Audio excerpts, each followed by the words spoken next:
10 rules, and I call it the 10 rules of engagement in storytelling. When we talk about rules of engagement, normally we're talking about the military, right?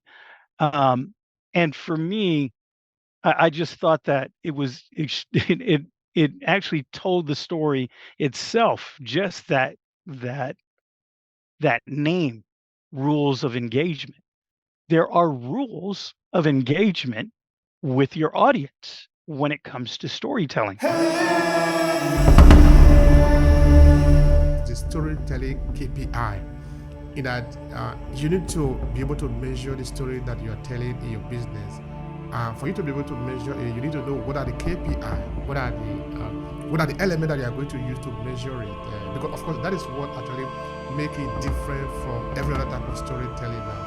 Because if you gather people together in the evening because there is nothing to do, you just happen to meet on the way and you are talking, you don't really need to have a KPI to measure that type of storytelling, because okay, maybe everybody is tired, then everybody go their own way, now let's go to bed and sleep.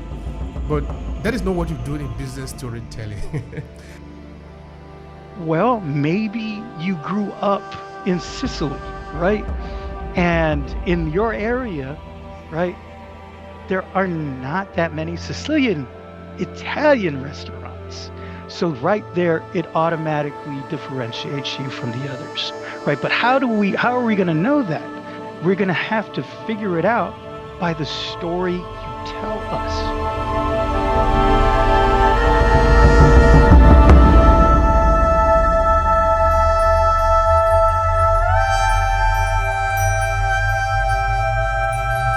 I'm Jay Pascua.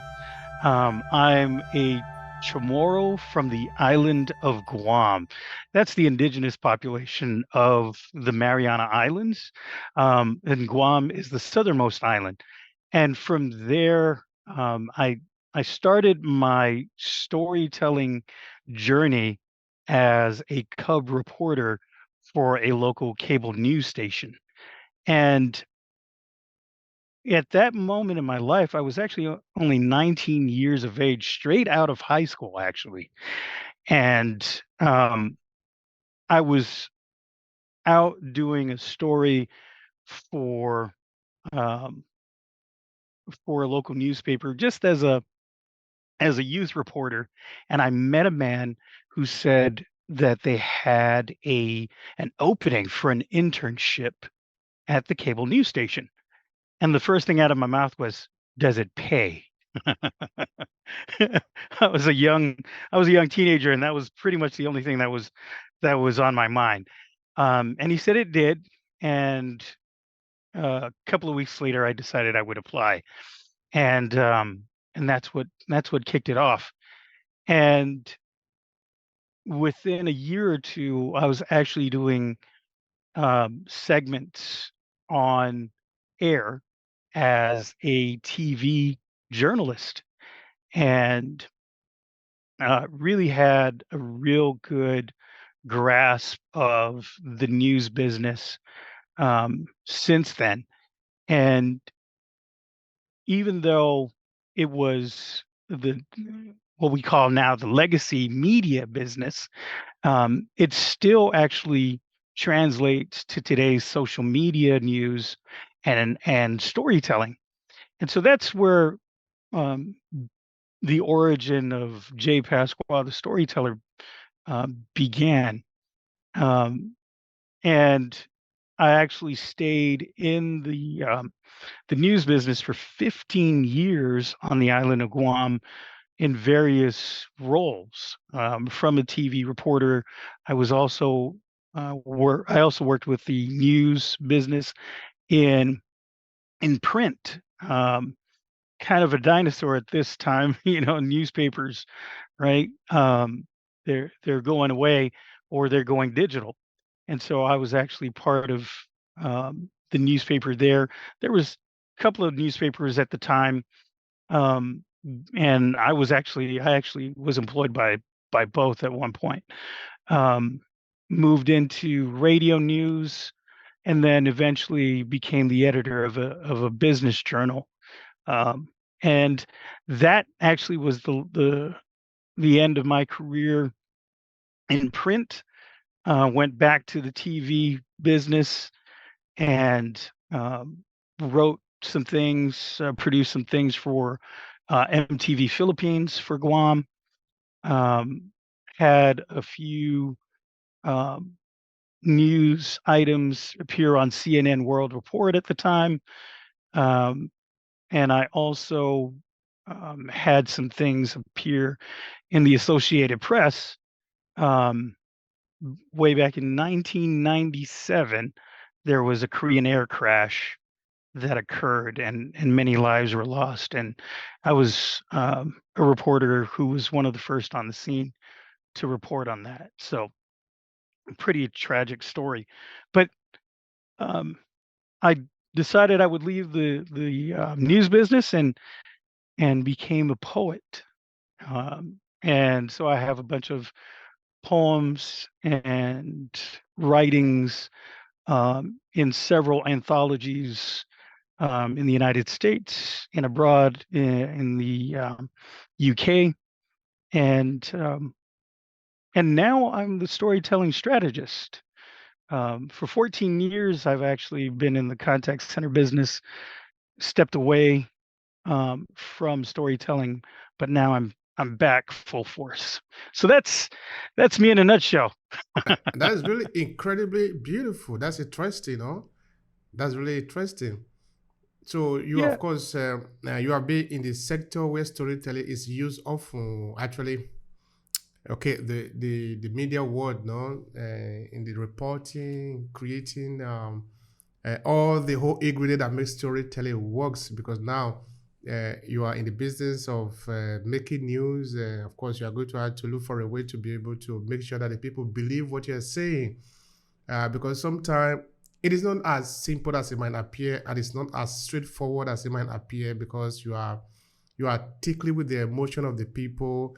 You are creating a frame of reference for them. You are helping them to decide what is right and what is wrong. Well, in itself, these are not very simple things to do. But of course, you have done this for a number of years, for over 15 years.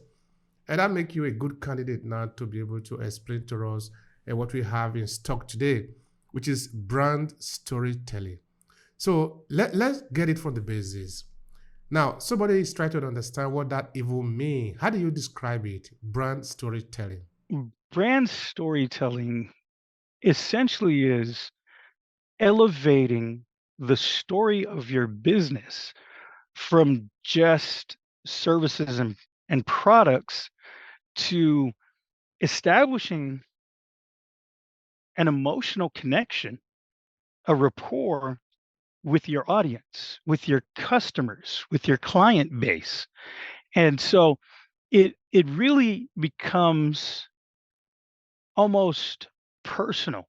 And that's why a lot of people also call it personal branding. And in this digital age where there's a lot of noise, right? There's a lot of information out there on the internet.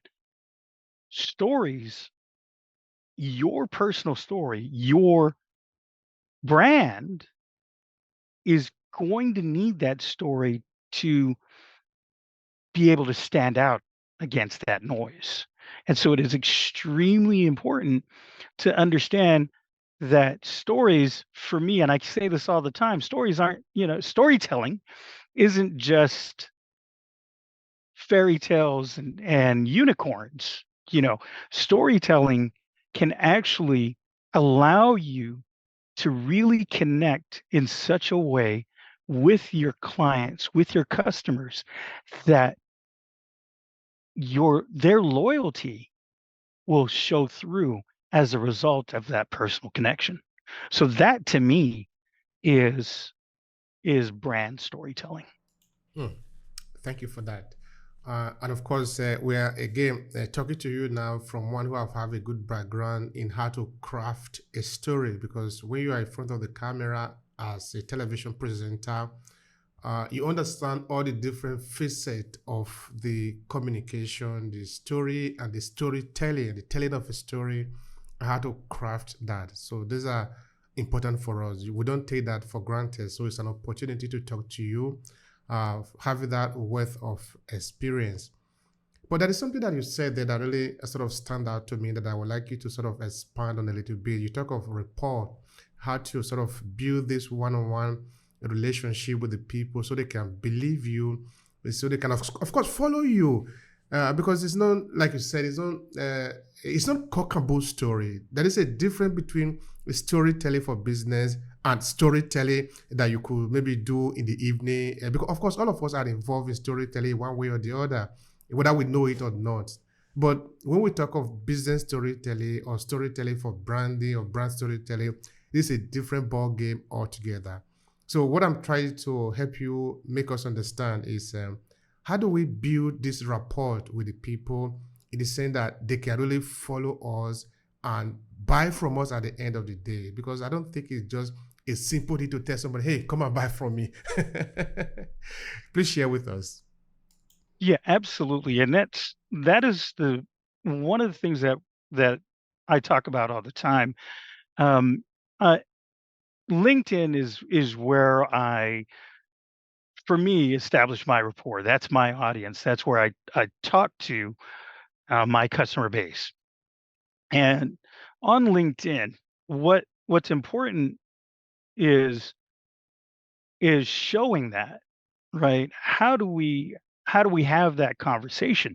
And for me, what I do is I share that information in various ways in stories.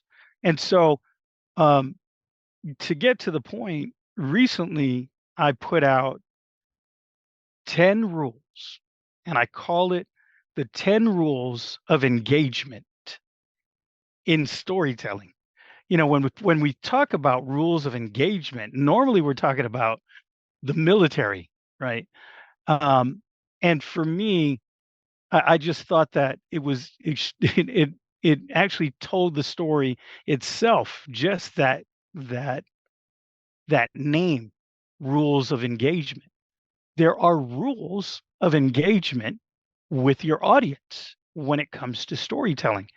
And I have those listed as 10 rules.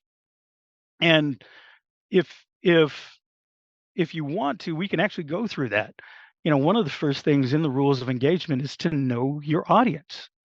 And for me, I would like to appeal to the people on LinkedIn. And LinkedIn for me is business to business. It's the entrepreneurs, it's the C-suite. And so this is where I craft my stories. This is where I try to reach my audience. And so a couple of things that I do is I have a newsletter. The newsletter is called the narratives, the navigator's narrative, right? And so we have to understand that the narrative navigator is what it's called. The narrative navigator is a way for me to help others tell their story. That's why I I I'm called the storytelling strategist, is to reach those who want to be able to tell their stories. And so my audience, that's the audience I try to reach. And so I tell these stories in my newsletter. So I'm actually using the rules of engagement every day when I try to engage my audience. So, like I said, one of the first things is know the audience. That's the first rule. If you want me to continue, I can. And Please and, and go. It is important to, of course, list out as many as you want from the 12 rules. yeah. So for me, the second rule is find a hook. And because I'm a Pacific Islander, right? The imagery is very real to me in my head, being that I'm from an island, and I'm out there, as a young child trying to learn how to fish, right? And so trying to reel in your audience, right? you have to have something that is going to appeal to them. And so really your title, the imagery, right? And the first sentence, this is where it's truly important to try to reach that audience, because people's attention spans today are very fickle and it's quick to change. So you have to be able to engage them almost immediately, and I mentioned I say briefly, I was in the contact center industry for 14 years. But when you're making outbound calls, right, you only have a finite amount of time to establish that rapport. And so understanding the psyche of customers in that way, that hook, that immediate attention, whatever it is that we can to grab that attention is truly important in making sure that we get them engaged right from the get-go. So I think maybe we can talk a little bit about that before we go on to the other 8 rules of engagement. Um, it, what do you think? I think that because of the digital age, right, and how fickle a- the attention of your audience is, right? That scrolling, that swiping, to be able to have the imagery, one, to be able to have a title that's catchy, and then to be able to have the initial sentence to be able to reel them in is important. I see your newsletter out a lot of times, and I think you've said that in several different ways, but I think that, to me, that's where we should begin. That's where the actual rule of engagement starts. Even though knowing your audience is important, this is where the meat and potatoes starts. Thank you so much for that, Jay. I appreciate that. I really do. All right. Now, a couple of days ago, we did a LinkedIn audio room where we, of course, you know what we do. Now we are in storytelling, so we continuously do this. It was essentially about the return on investment of your business storytelling. So, one of the topics that I was treating during the conversation was the storytelling KPI, in that you need to be able to measure the story that you are telling in your business. For you to be able to measure it, you need to know what are the KPI, what are the elements that you are going to use to measure it. Because of course that is what actually make it different from every other type of storytelling now. Because if you gather people together in the evening because there is nothing to do, you just happen to meet on the way and you are talking, you don't really need to have a KPI to measure that type of storytelling, because, okay, maybe everybody is tired then, everybody go their own way, now let's go to bed and sleep. But that is not what you do in business storytelling. So I don't know if you can maybe spend some few seconds on, because since we are talking about brand storytelling, how much emphasis should we lay on the KPI of our brand storytelling, or what should this even mean for somebody who do not understand what brand storytelling mean? Help me with that. Oh boy. Yeah, this is a fun one, because there's a lot of different ways that businesses do this. In the contact center business, right? Just for um, that industry alone, it's called a feedback loop, right? How do you get that feedback loop? How do you get the feedback, that KPI? And for them, right, it's getting a survey, or giving the survey and getting it back, right? So surveys allow for that feedback. Um, and so for the contact center industry, right, they have a story to tell. And we don't necessarily think of it in that sense, but the agent who is doing the work is telling story, establishing a rapport, right? And we want to be able to figure out what that is and how it's landing on the audience. And so the surveys help. And so that's one way, right? Surveys. If we're doing, let's say, an email campaign and we're sending out a personal brand story through an email campaign, right? We want to be able to have them engage with us. And so usually there's a call to action in that email campaign. And so what ends up happening is, email this email address. And then from there, we look at how many emails go to that inbox, right? And so we're figuring out, oh wow, out of 100,000 emails that we've sent out to everyone, we're getting back 10,000 of that, right? In this email campaign. So that's what, 10%? 10%, that's a lot. That's a lot of engagement, people actually responding to the email. So these are different ways that we can see how the story is getting out to the people. The other thing is, so let's say you do a you do a LinkedIn newsletter, right? There's On LinkedIn, you'll see impressions, right? Impressions are okay. It just means people are visiting it and looking at it. What you want really is, so when you do something where you tell a story, you also want to put in there maybe a call to action, so that that's where you actually get the sense of how are people engaging with what you're writing. So sometimes you want to put something in there like, if this resonates with you, you know, go ahead and type out resonates, right? And then leave us a comment, something that would show, asking the audience, hey, engage with us, tell us what you think. And so this allows us to see how that lands. So there's different ways that businesses allow for that feedback to come back. Now, if you're actually doing this real time, like let's say on a stage, and you're having, let's say, a webinar, or if you're at a hotel, at a conference, right?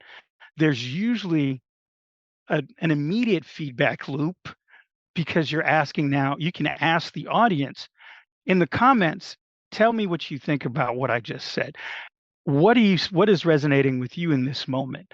And then you'll get that feedback, either in the conference or in a webinar. I know you said a few seconds, but I wanted to kind of chime in on that, because it's really important to understand whether or not your story is landing well with your audience. All right, that's great. That's great. That's great. That's very important. All right, now Jay, I'm imagining that sometime it doesn't work, because the truth is that sometimes it doesn't work. When it doesn't work, what do we do? I mean, what do we when we gather the data and we understand that the result is not what we get there, because of course we set out the KPI for us to be able to measure it. Now we measure it, we didn't get the result that we want. Then what happens from there? We recalibrate. Right? You look, that's what we got to do. We got to go back to the drawing board, and we have to see, so maybe you put out something that talks about technology, and you really get detailed, and people are kind of lost. It's over their head. They don't understand it. And you're getting that feedback, right? So when you engage with them, there's comments, from the newsletter that say, hey, this is not really coming through. I really don't understand what you're talking about. Can you tell me what that really means? Break it down for me, as though I was a 10-year-old.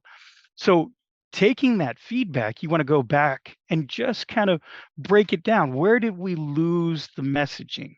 Where did we lose our audience, right? And maybe what you want to do, if you do have that type of feedback, somebody left a comment, ask them some questions, right? So how did this not meet your expectations? Where did we lose you? What are some of the things you think we need to address? Do you have any questions? And from there, asking those little questions, you should be able to figure out a way to then recalibrate, go back and see how you can actually, you know, resonate with the audience. Maybe not get too detailed, right? Maybe talk in generalities, maybe not get too industry specific in how you speak in that story. So definitely listening to the data, reading that data, understanding maybe the comments if you're looking at an actual feedback loop in comments, and then responding to it not only in the comments, but also maybe in another follow-up story. So these are the things I think could happen after finding out it didn't resonate with your audience. Just go back, look at the data, figure out where you took that wrong turn, and maybe readdressing it not only in comments but in another story, so that you can then hit the audience the way you need to. All right. Thank you so much for that. I believe that Sure. the people that are listening to us, they are getting the pin code, because actually those are the people that we are serving. In that they should be able to tap into your mind, into the value that you are adding, and then run with it. If it is good for them, then we have done something good today. That is why we are here. All right. So we are talking of storytelling because we believe that it is powerful. We believe that it is essential for all businesses. Now, would you like to spend some time on helping us to understand how storytelling can be used as a differentiator for businesses or entrepreneurs in general, so that you are not just a number out there, but you have a name? Somebody can really look at you in a crowd and say, this is who you are, this is what you represent. I want to do something with you because I know your story. Instead of just 10 people there, 20 people there, let me pick one. Help me with that.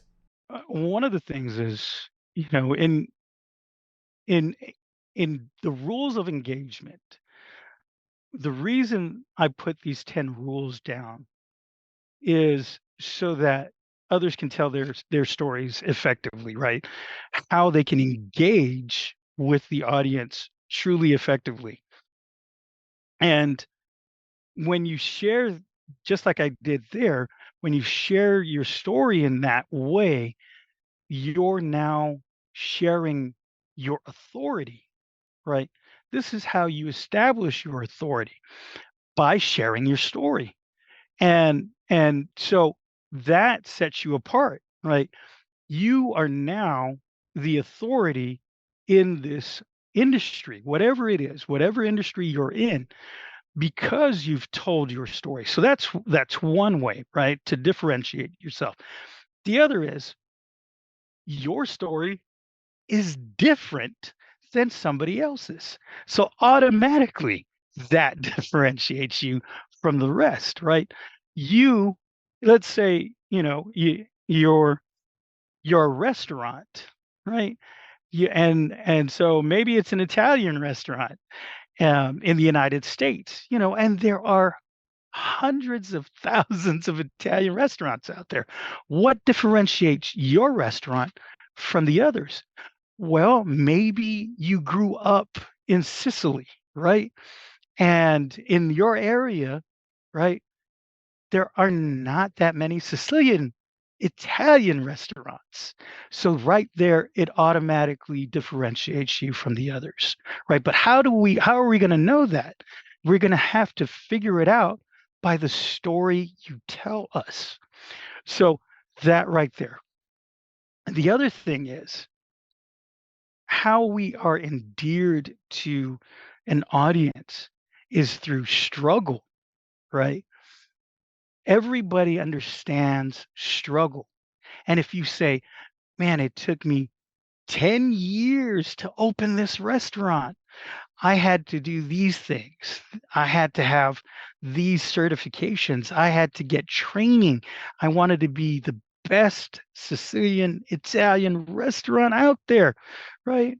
And people are like, oh, wow. And understanding that it took you 10 years shows the resilience, and it shows how passionate you are, that you want this to be the best restaurant there is on the block. So that is one of the things I think is important to understand the your origin story, right? That will endear you to the to your customers, to your client base. People want to know those things, right? And so I think right there, those three components would set you apart from the rest. Thank you so much for that. And that is so valuable. It's so valuable. And it's so true. One day we were in an audio room and somebody was not even talking. She was in a crowd of, okay, she was in the audience. Then I just mentioned her name and I said that this is what this person does. This is who she is.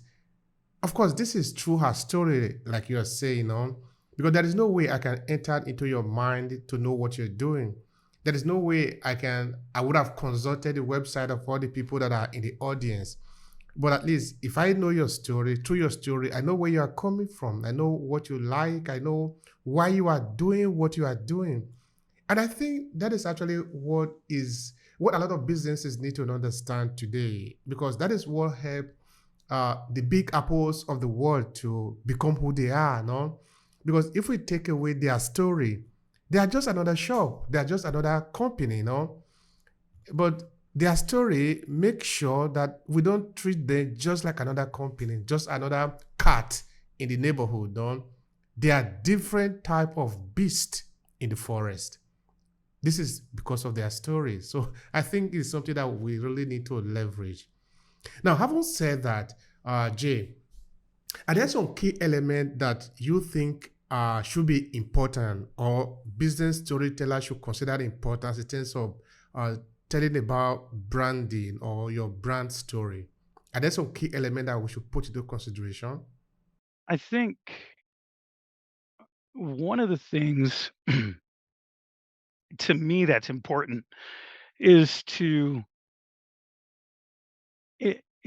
engage the audience, and it's actually the seventh rule in the rules of engagement. It's use emotion. Do not be afraid to use emotion in your storytelling.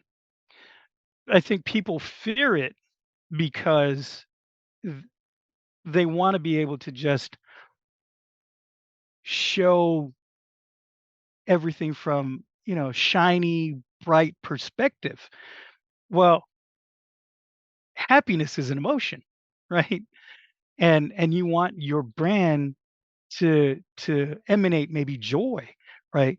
So how do you do that? You have to engage the audience in such a way where you're incorporating feelings and sentiments into that narrative so that you can reach the audience on a much more deeper, more empathetic level. This to me is at the core of why you're sharing your story in the first place. That again, that endearment, right? What will set you apart from all the rest? Establishing that rapport with your audience. Now, have you ever met somebody, Jay, and maybe you talk to this individual about storytelling, and the person tells you, well, storytelling doesn't work for me, or storytelling doesn't work absolutely. And if anybody have told you that, or you have heard something like that, what would be your response? Uh, so if the person is a friend of mine, I'm gonna ask them, um, are you a human being? You know, because human beings communicate with one another, right? And the largest form of communication is storytelling. Um, there was it's something that was sent out recently. I think it was a research paper by the University of Liverpool, and it said there, I think it was 85 out of 65 or 85% of a person's communications consist of two things. One, either gossip, or two, storytelling. So if you're communicating with an audience, you're either gossiping, or you're telling a story. Yeah, as according to the University of Liverpool, anyway. But I think that just illustrates to me that when we're talking with someone, when we're communicating with someone, we're telling a story. And so you may not think how you're communicating your message with someone, with an audience, with your customers is a story, but it is. You're a storyteller. If you are an entrepreneur, if you are a business, you're a storyteller. That's the way I see it. All right, that's great. Now I have another angle to the question, maybe differently. Sure. Um, Now you have an audience because you are serving people. You are a storytelling strategist Sure. because you are doing this for as a business. Right. Now, help me pick your brain like this. What do your audience complain to you about the use of storytelling in business? Because if everybody is already doing it and doing it correctly, then you don't have a business. You are in a business because you are helping people to move from not knowing how to use storytelling to knowing how to use storytelling so that they can get result. But if that is the case now, it means your audience have not been able to get to where they're supposed to be yet. That is why they need you, which means there is an obstacle there, there is a blockage there. So if they were to tell you, these are my challenges, what are these challenges? So the best way to have a conversation with someone like that is to what we call in the contact center business, right, is discovery questions, right? And having those discovery questions, right, is it's going to help you understand where your client has those, what pain points they have. It's important to understand where they are. And as a person who's a consultant to them, right, as a storytelling strategist, I'm going to meet them where they are. Wherever it is that they're having that issue, I'm going to have to figure that out by asking those pointed questions, figuring out where it is, and then meeting them there, and then talking it over with them to see where we can then help them grow. The very first thing, if you are on social media, right? And everybody should be, right? In this day and age, to stand out from the rest, telling your story is going to have to happen on social media. One of the first things to consider is content creation. If you're going to be on social media, you have to consider content creation. This is one of the first things that that businesses, right, entrepreneurs usually have an issue with, right? Consistency, what the brand story is at all, right? They're still trying to figure those things out. And so content creation, what is at the core of content creation? A story. So it really starts with storytelling. And but again, you know, the minute I've had this conversation with several clients in the past, if I say storytelling, what immediately comes to mind? It's mom and dad curling up, in your bed and telling you a story, right? Opening up that fairy tale book and sharing that story of knights and princesses. That's what conjures up in most people's minds. But if you really want to connect with your audience, content creation at the core of that is storytelling. All right, that's interesting. Now, if I probably that is why it even work in that right from childhood, our brain have been wired with storytelling, and so that now when you are in the context of business, you go back to the same old trick of using story. Then it work. It have a place to sit in the mind of the people because they already are wired for it. Otherwise, it will never work. No. So yeah, that can actually be even a good place to start. Now, looking at brand storytelling, what in your view make a good brand storytelling? What are the elements to look at for to say, okay, yeah, this is a good one. This can work. Well, I'll go back to the 10 rules of engagement and what I said about emotion. So I think that in there has to be something in that story that lays out your origin, where it starts from, right? Where did you get the inspiration? Showing the passion, showing the hurdles. These types of things in your story is going to resonate with an audience, right? That hook I was talking about, right? Now, the entirety of the story to me is also the hook, right? You have to share your story, but in that story, what's in there? What is really the beginning, middle, and end of that story? Do I r- would I connect on a human level emotionally with your brand?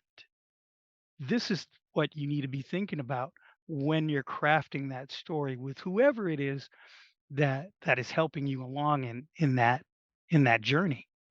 So definitely the easiest way to establish that rapport is through that emotion, through finding out the failures maybe in the beginning of your origin.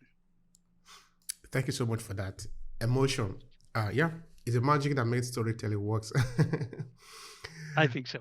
All right, thank you so much for that, Jay. I appreciate that. Now, the people that have listened to you to this moment now, they like what you're saying. They want to do business with you. Please share with them how can they reach you. Sure, absolutely. You can reach me on LinkedIn. I'm there.